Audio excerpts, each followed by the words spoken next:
Rapaz, é muita emoção que eu tô aqui agora, até para falar fica difícil, né? Mas é muita emoção para mim ter uma pessoa aqui que para a comunidade Zabbix, ele tem um nome diferente, né? É um nome aí de uma pessoa muito conhecida e mas aqui hoje eu fiquei sabendo que o nome dele é Eracides Lima Carvalho Júnior. Tenho do meu lado aqui a honra de estar comigo aqui o Sansão. Sansão, cara, uma honra te conhecer pessoalmente, por todo o seu trabalho, todo o seu projeto na comunidade. E eu tenho umas perguntas aí bacanas para te fazer, né? Eu vou começar perguntando como é que surgiu o monitoramento na sua vida. Na minha surgiu eu destruindo uns hábitos em produção. E na sua, como é que foi? A minha foi de forma também que eu não esperava, né? Tipo, um amigo me levou para uma empresa onde eu ia ser N1 de suporte. Conheci um coordenador que 2 meses depois saiu dessa empresa e eu estava ali como N1 nessa empresa. Só que esse coordenador gostou do meu trabalho, achou legal a forma como eu agi e tal, e me levou para essa outra empresa onde ele tinha ido, que era um data center, onde tinha os hábitos. Então eu acabei entrando na área de monitoria, meio que sem muita vontade, né? Tipo, oportunidade, legal, aprender coisa nova e tal. E aí eu fui para Equinix para aprender o que era monitoramento de fato, né? Bacana. E como é que surgiu o apelido Sansão? Você teve que passar muita raiva com o monitoramento aí, derrubar um monte de pilar aí, né? Eu acho que foi o Sansão que derrubou o pilar, né? Você deve saber melhor da história. Mas me fala aí, por que chegou o apelido Sansão? Como eu disse, um amigo me levou para a empresa de N1, né? Que era a Spread. E hoje esse apelido vem de longa data, antes do profissional. Então era um apelido pessoal e acabou indo para o mundo corporativo por causa desse amigo que me introduziu e tinha pessoas conhecidas em comum. E aí eu acabei adotando, né? Porque eu vi que tinha pegado, né? Então todo mundo estava chamando, aí eu resolvi adotar. Bacana. E nessa linha de monitoramento aí, já são quanto tempo já? 10 anos, 11 anos, eu comecei em 2012. 11 anos? Novembro de 2012 foi quando eu entrei na empresa onde que eu comecei a mexer com monitoramento. Passou aí por diversas grandes empresas por aí, né? Sim, umas 4 ou 5 multinacionais de ramos variados, energia elétrica, data center, teve uma que era de serviços mesmo, normalmente, né? Então, fazendo bastante coisa de formas variadas, mas sempre com os hábitos. Já criou, já monitorou tudo quanto foi tipo de serviço? Qual foi a coisa mais louca que já pediram para você monitorar já nesse período aí? Tem bastante coisa, né? O mais louco não era nem o que monitorar, mas como eu faria aquele monitoramento. E o que eu tenho duas coisas que me vêm à mente, assim, né? Que uma era o monitoramento de certificado digital. Basicamente todo mundo faz, né? Olha para o certificado e vê se ele tá ali, quanto tempo falta para expirar. Só que eu fiz um monitoramento cruzado. Então eu não só mostrava qual certificado que ia expirar, como também quanto tempo ele expirar e qual URL ele iria impactar. Então tinha uma dashboard com informações cruzadas para poder a pessoa ter uma noção de qual impacto teria olhando se caso aquele certificado expirasse, olhando na dash ele saberia qual URL seria impactada. E outra era um monitoramento de Hyper-V, que aí pediram para eu monitorar os servidores e queriam saber quais os servidores estavam em quais clusters. Para mim, é uma grande honra estar conversando com você, pelo conhecimento vasto que você tem na área de monitoramento e por tudo que você vem feito para a comunidade. Como é que é administrar uma comunidade, né, que a gente tem aí no Telegram, hoje com 6.770 pessoas, foi até o que eu tinha visto até um pouco atrás, né? Ser um mediador, porque é lógico que surgem vários questionamentos de coisas que não tem muito a ver com a finalidade do grupo. Como que é você ter o seu tempo de trabalho, mexer, né, com monitoramento, família e intermediar tudo isso? Então fala aí. Isso é complicado, né? Eu já tive mais tempo dedicado à comunidade, hoje é um pouco menos, então eu dedico um pouco mais para moderar do que para interagir. Eu ainda interajo, mas é bem menos. E a gente precisa ter um pouco de coerência, um pouco de entendimento, relevar uma coisa ou outra, mas seguir uma linha de respeito com todos os membros, né? E a gente tenta conversar e manter o foco do grupo em Zabbix, mesmo que seja algo que trabalha com Zabbix, como Grafana. Muita gente pergunta do Grafana lá no grupo. Tem outra comunidade. E tem outro grupo, então o que eu faço é falar, gente, ó, vamos manter o grupo, aqui não é grupo de Grafana, isso é Grafana, então aí eu passo o link, vai lá no grupo de Grafana para falar. E você acompanha todas as mensagens que chegam lá? Não, não dá, difícil. Normalmente quando tem algo crítico, alguém me marca, aí eu vou lá, dou uma olhada para ver se faz sentido advertir, banir, mas eu tento sempre entrar numa vibe mais mediadora, de entender se é maldade mesmo ou se foi deslize. Todo mundo erra, né? Então a gente precisa ter um pouco de entendimento. Nessa linha evolutiva de Zabbix, você começou a mexer com os Zabbix novo, na versão mais nova, né? Qual a versão que você começou a trabalhar? 1.8. Na linha evolutiva, o que para você hoje falou assim, cara, isso para mim melhorou minha vida em 1.000.000% e hoje eu consigo automatizar todo esse processo e em pequenos cliques eu consigo sair do outro lado. O que para você mudou e melhorou nessa linha evolutiva de Zabbix aí? Teve muita mudança, né? Teve muita coisa que eu poderia pontuar como significativo, mas para mim o que mudou e foi bem impactante foi LLD. Porque até a versão 2, ali eu acho que até 2.4 não tinha o LLD. E você era obrigado a criar disco, por exemplo, que é o mais padrão, né? Então você tinha que ver, o sistema tem quantos discos? Ah, tem 2, tem o C e o D. Então pega um template disco C e bota lá. Template disco D e bota lá. E levantou mais um disco. Então cria mais um template, bota lá. E isso era muito massivo, era muito manual. E mesmo depois do LLD, aí tem uma outra grande vertente que foi a máquina de contexto, assim, que a gente poderia manipular. Aí surgiu o LLD sem a máquina de contexto. E aí mesmo assim ficava algo engessado, porque se alguém quisesse segmentar os valores de discos diferentes dentro de um host, não dava. Você tinha que desativar a trigger, criar uma nova, botar o valor. Então essas duas para mim foram os mais assim, impactantes e que trouxe muito valor para a ferramenta, porque você pode fazer LLD para qualquer coisa, né? Então até a questão das eleições que eu fiz foi com base em LLD, né? Sim, bacana. E a gente vê muito aí falar na IA, né? Chegou, né? Chegou ChatGPT, chegou aí várias tecnologias aí voltadas para automação, inteligência artificial, para o futuro. Você vê a IA fazendo tudo nos Zabbix? Tudo eu acho que não, né? Mas eu acho que vai dar para colaborar em muita coisa. Eu acho que vai adiantar, eu acho que toda nova tecnologia vem para agregar e enriquecer ainda mais a nossa área, né? E a gente precisa se ajustar e utilizar da melhor forma possível para atender a nossa necessidade, né? Mais cedo eu estava conversando com o Luciano Ramos, né, do Serpro, e eu falei para ele que para o futuro eu vislumbro tipo um Homem de Ferro falando com o Javes. Javes, por favor, instala os Zabbix, sobe um proxy e configura todos aqueles hosts que estão salvos lá no temp, lá com o IP, botando os templates direitinho, né? Assim, essa é algo que a gente vem vendo a ferramenta evoluir aí de uma forma constante, com a melhoria aí realmente contínua.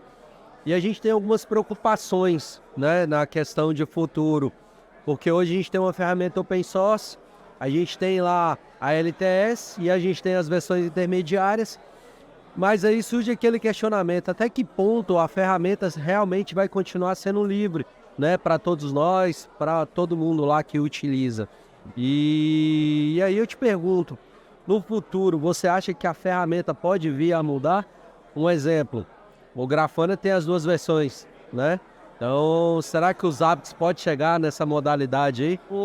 Ultimamente eu tenho feito algumas coisas, né? E o que eu senti uma dor muito grande foi com até o que eu comentei na apresentação que eu fiz, né, aqui na conference, sobre uma descoberta que depende de outra. Então, uma descoberta master.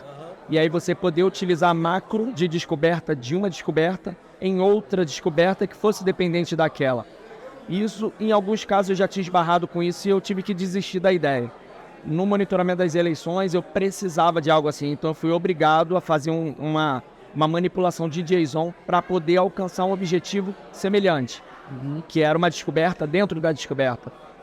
e usar um item prototype como um item master para um item prototype dependente daquele item.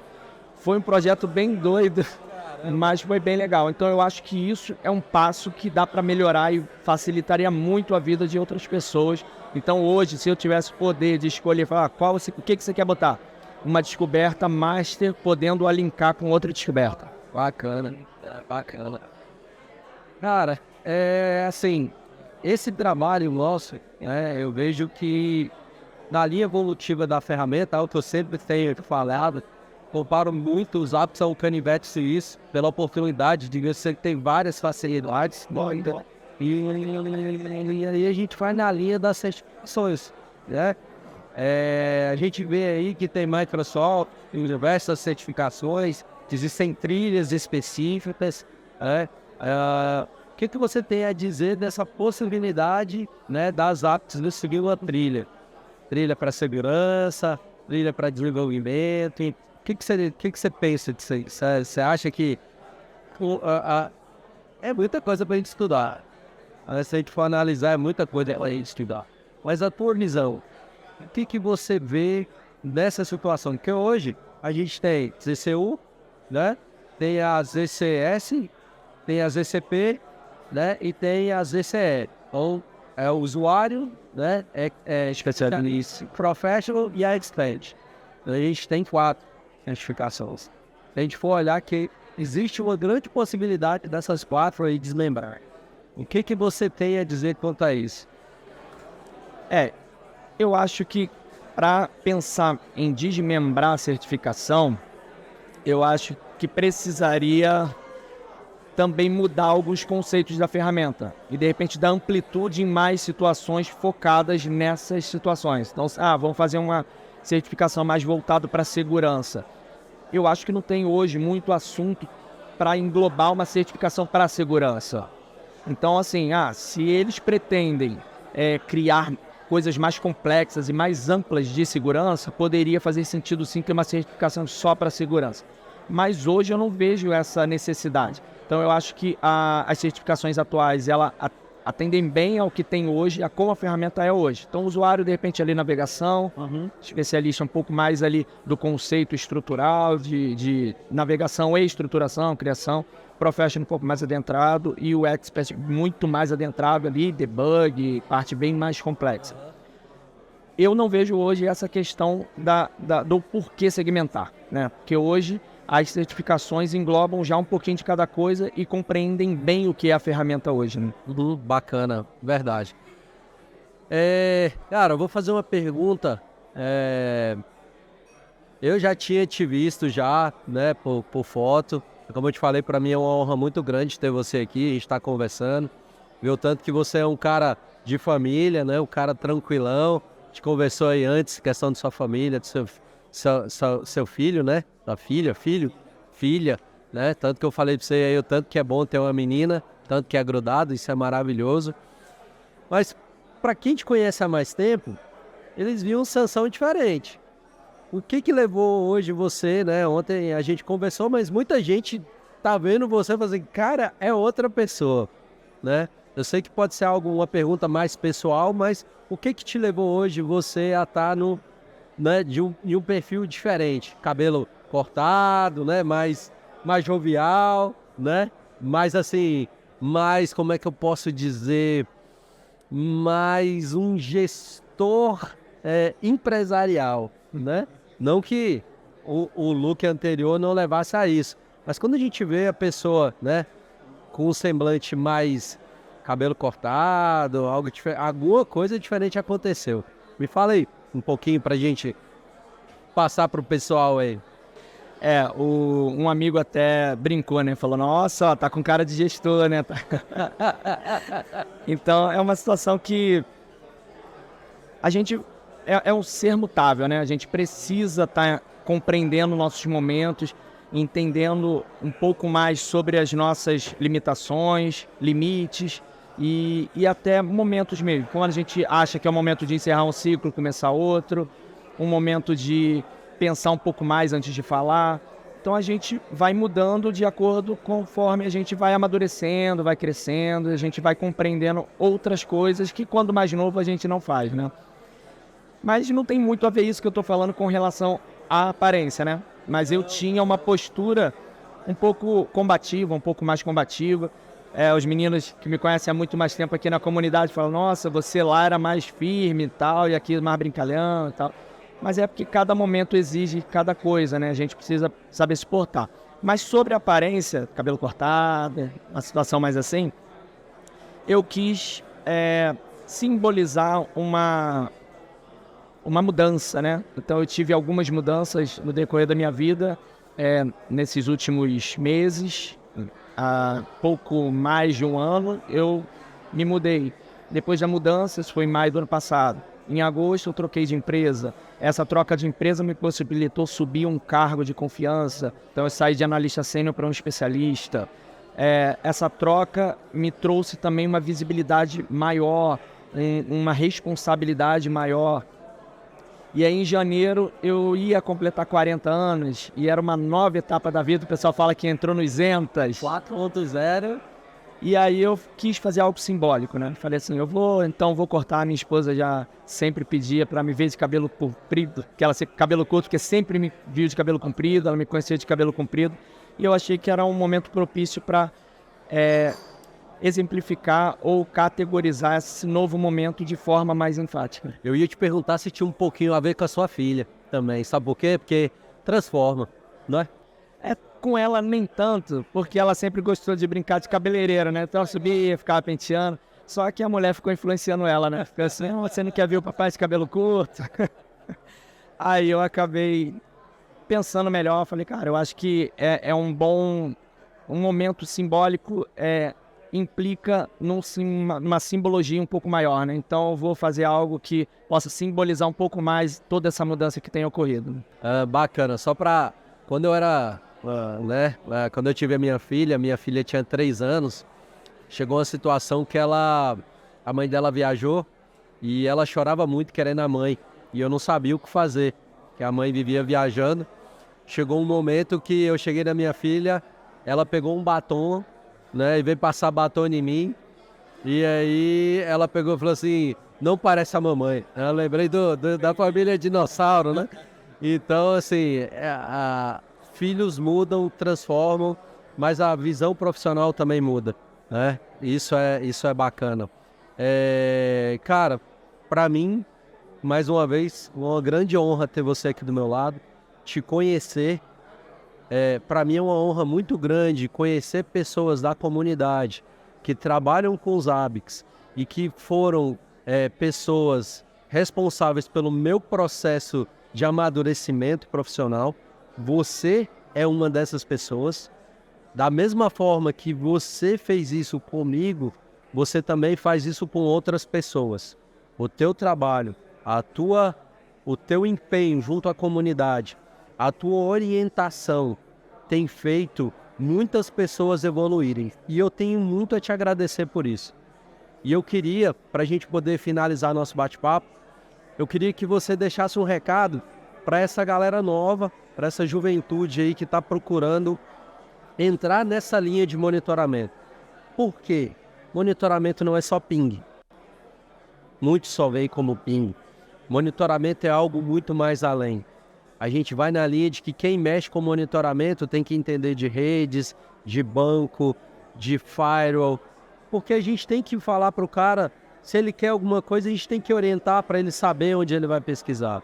Então eu queria que você deixasse um recado para essa turma. O que eles têm que correr atrás, o que eles têm que estudar e ir mais além na carreira deles.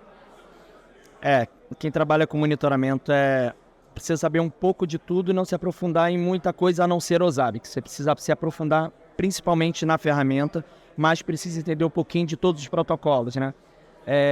Eu não preciso saber onde está a questão ali do firewall e tal. Quem tem que me dizer isso é o cara de rede, mas eu preciso saber como configurar nos ABICS para atender o que o cara está querendo. Então a gente precisa entender o que o cara quer, como o cara quer, para a gente aplicar e atender a necessidade dele.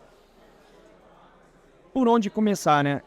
Eu acho que a gente precisa começar entrando nos grupos, fazendo perguntas, pedindo orientação. A partir dali, dos primeiros passos, ler a documentação, assistir alguns vídeos, tentar chegar próximo de alguém que entende um pouco mais e meter a mão na massa. Eu acho que o que mais importa e deu muito certo para mim, é eu tentar fazer algo que atendesse a minha necessidade naquele momento. Porque eu acabava inicialmente tentando fazer coisas que eram legais naquele momento, mas não tinha aplicabilidade. Então eu não praticava, porque eu não dava para aplicar aquilo. Então era legal que eu conhecia, mas daqui a pouco aquele conhecimento se defasava, ficava um pouco para trás, ele se perdia, porque isso é natural, a gente estuda e daqui a pouco está esquecendo uma coisa ou outra. Mas é importante a gente aplicar o que a gente está estudando, para consolidar o conhecimento. Então, ler a documentação é importante, estar em grupos de debate é importante, porque mesmo que você ainda não saiba, você lendo, você vai entendendo alguns conceitos, mas botar a mão na massa é o que importa, né? E também não querer abraçar tudo de uma vez só. Tem gente que nem começou na ferramenta ainda e já quer partir para a API. Não, quero desenvolver, quero fazer integração, calma. Vai no básico. Ferramenta dá para fazer tudo, mas como você disse, ela não é só ping. Ela pode começar pelo ping. A partir do ping, dá uma olhada em CPU, memória, disco, algumas MIBs, pegar umas UIDs, se é equipamento de rede, vai monitorando, vai olhando, vai entendendo, aprendendo as unidades, tratativa de dado, para saber em qual unidade aquele valor se adequa melhor. De repente, pré-processamento, pegar um itemzinho ou outro e tratar com pré-processamento. E depois aí sim se aprofundando, usando user parâmetros, usando comandos, pegando scripts, mas um passo de cada vez, né? A pessoa que começou agora, não adianta querer ir para a API. Então, é entendendo a ferramenta, funcionando, consolidando o conhecimento inicial, pula para a próxima etapa. Consolidou, conseguiu, pula para a próxima etapa. E assim ainda, eu acho que assim a pessoa vai longe. Cara, bacana, muito bacana. Mais uma vez, muito obrigado. É uma honra muito grande conversar com você, cara, porque você... junto com o Luciano, praticamente para mim, são precursores do monitoramento no Brasil. É lógico, tem outras pessoas aí, mas, cara, quando você conversa com alguém que tem conhecimento, que tem um coração bom para compartilhar e ensinar, a gente fica muito emocionado. E eu fico muito feliz em ver, te conhecer e quero te parabenizar. Continue sempre assim. Muito obrigado. Muito obrigado, a honra é minha. Eu estou muito feliz também de estar aqui. Obrigado. Valeu.